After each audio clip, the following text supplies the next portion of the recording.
Halo Sobat Invest, sesuai janji Mimin maka di video kali ini kita lanjutkan part kedua dari nabung saham BBCA versus saham BMRI. Sebelumnya kita rekap dulu dari hasil 3 tahun pertama pada periode 2019 sampai dengan periode tahun 2022. Dari segi dividen saham BBCA kita dapat 6 kali dividen dalam 3 tahun dan di saham BMRI kita mendapatkan 3 kali dividen.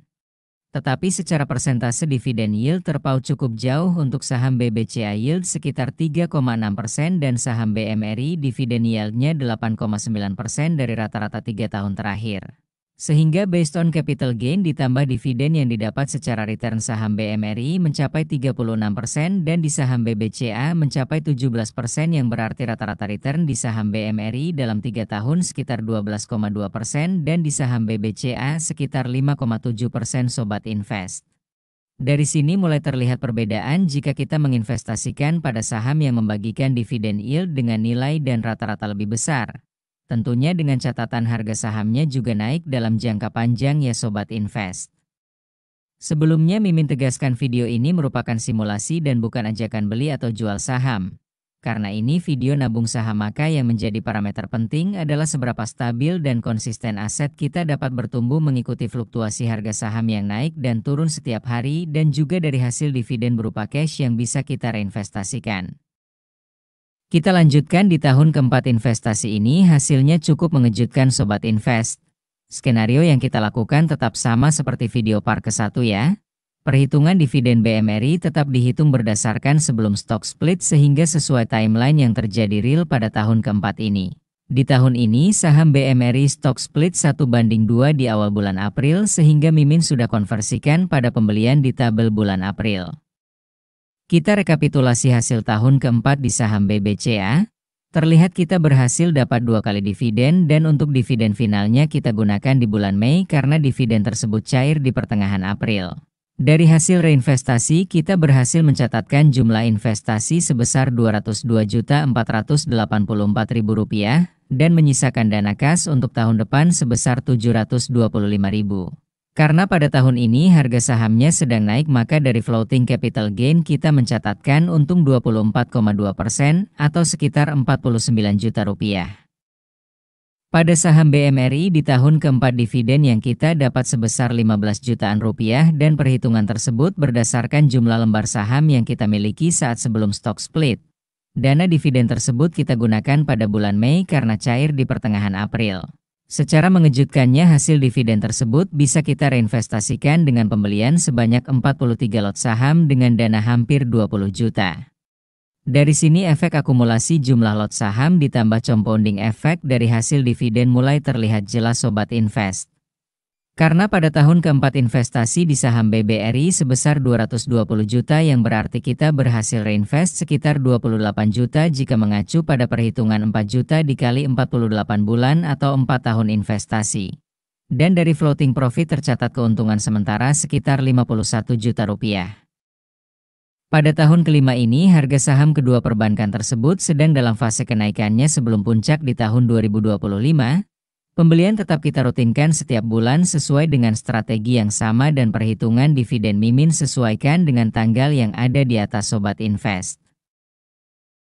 Hasil tahun kelima di saham BBCA kita berhasil mencatatkan jumlah investasi di atas Rp260 juta, yang berarti dari hasil dividen saham BBCA kita berhasil reinvest sekitar 20 juta. Karena pada saat itu harga saham BBCA naik maka terhitung kita floating profit 26% dengan nominal sebesar Rp67.800.000 berdasarkan harga rata-rata akumulasi yang kita lakukan setiap bulannya selama 5 tahun investasi pada periode sebelumnya. Yang berarti keuntungan sementara jika dijumlahkan sebesar Rp88.200.000 atau persentase sekitar 36,75% berdasarkan modal yang kita keluarkan sebesar 240 juta dalam 5 tahun mencicil beli saham. Hasil tahun kelima di saham BMRI jumlah investasi kita mencapai Rp293 juta yang berarti kita berhasil reinvest hasil dividen sekitar Rp53 juta. Performa kenaikan harga saham BMRI lebih tinggi pada periode tahun 2024 yang membuat kita floating profit sebesar 37,7% atau sebesar Rp110 juta di akhir periode pada bulan Mei 2024.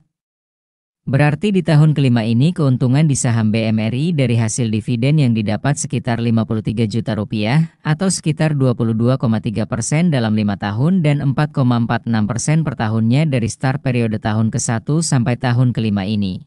Jika ditambahkan dengan floating profit capital gain sementara jumlah keuntungannya mencapai 163 juta atau secara persen return sekitar 68% jika mengacu pada modal awal sebesar 240 juta rupiah selama 5 tahun cicil 4 juta per bulan. Tahun kelima ini sudah sangat terlihat dari segi hasil dividen reinvestasi kita di saham BMRI jauh lebih besar dari saham BBCA, terlepas dari floating profit atau capital gain-nya. Tetapi pada tahun ke-6 akan cukup menarik karena kita tahu saham BBCA lebih stabil dan penurunannya tidak se-ekstrim saham BMRI. Dan apakah peran dividen yang lebih besar di saham BMRI dapat mengcover penurunan harga dari floating loss-nya pada tahun 2025?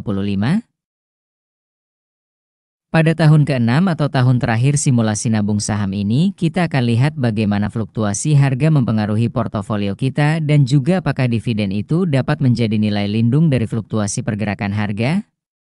Skenario investasi masih tetap sama seperti periode sebelumnya. Sekilas terlihat penurunan harga saham BMRI jauh lebih ekstrim dibandingkan saham BBCA. Begitupun saat rebound beberapa minggu ke belakang saham BBCA naik lebih tinggi dibandingkan saham BMRI. Dari perhitungan dividen sesuai dengan tabel di atas baik itu tanggal ex-date maupun payment pembayarannya. Yuk kita lihat hasil akhirnya bagaimana Sobat Invest. Hasil akhir di saham BBCA kita telah menginvestasikan dengan jumlah sebanyak 320 juta rupiah yang berarti kita berhasil reinvestasi hasil dividen sebanyak 32 juta rupiah mengacu pada angka modal 288 juta dalam 6 tahun menabung atau 4 juta per bulan dalam 6 tahun. Pada bulan April saat penurunan saham sedang dalam titik ekstrim portofolio kita tercatat menyentuh angka floating loss 1,88% dari hasil cicil selama 6 tahun. Tetapi pada awal bulan Mei 2025 saat recovery portofolio kita kembali untung sebesar 16,4%. Dari sini Mimin kasih view atau pandangan terhadap saham BBCA bahwa jika investasi jangka panjang dengan metode DCA atau mencicil saham setiap bulan dan kita reinvest hasil dividennya maka hasilnya akan kurang maksimal bahkan tidak efektif dan underperform. Karena jika mengacu pada akhir periode tahun ini, kita hanya mencatatkan keuntungan sebesar 52 juta dari capital gain dan 32 juta dari dividen. Dari sini juga hasil mencicil kita selama 6 tahun sempat tercatat minus 1%. Sehingga walaupun dari grafik terlihat naik lebih konsisten dan stabil tahun ke tahunnya, tetapi pada saat terjadi penurunan cukup dalam di saham BBCA akan sangat berdampak pada hasil portofolio investasi kita di periode tersebut.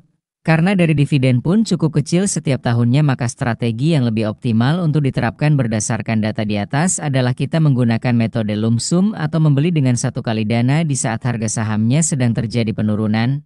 Disclaimer ya. Tetapi cukup berbeda di saham BMRI walaupun baru recovery di tahun keempat namun pada saat skenario 3 tahun di awal menjadi berbuah bagus. Karena penurunan yang cukup dalam pasca crash tersebut jika dimanfaatkan dengan baik maka average kita menjadi cukup rendah. Dan terlihat pada saat penurunan ekstrim di bulan April kita masih mencatatkan floating profit 10%.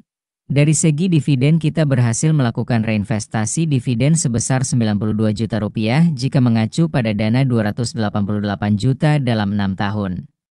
Yang berarti secara yield rata-rata 6 tahunnya sekitar 5,32% dan 6 tahun dari dividen sebesar 31,9%.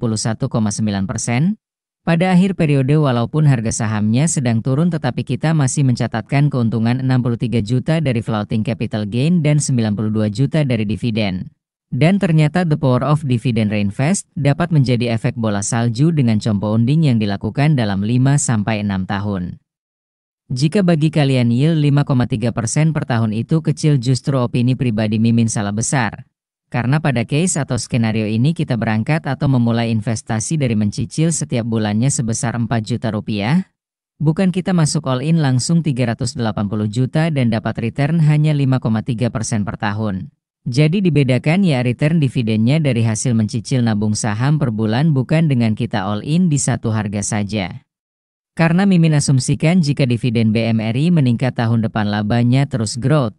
Misalkan dari sebelumnya 466 per lembar jadi 480 per lembar, dan kita tidak melakukan pembelian lagi di tahun ke-7 masih dengan modal 380 juta dan lot saham sebanyak 915 lot, maka potensi dividennya dapat mencapai 44 juta atau secara persen yield di atas 11% dari modal 288 juta dan reinvest 92 juta. Dari hasil dividen investing yang kita lakukan dengan metode dollar cost averaging mencicil 4 juta per bulannya. Semoga video ini bermanfaat, support terus channel ini dan tonton video lainnya. Sekian dan terima kasih telah menonton.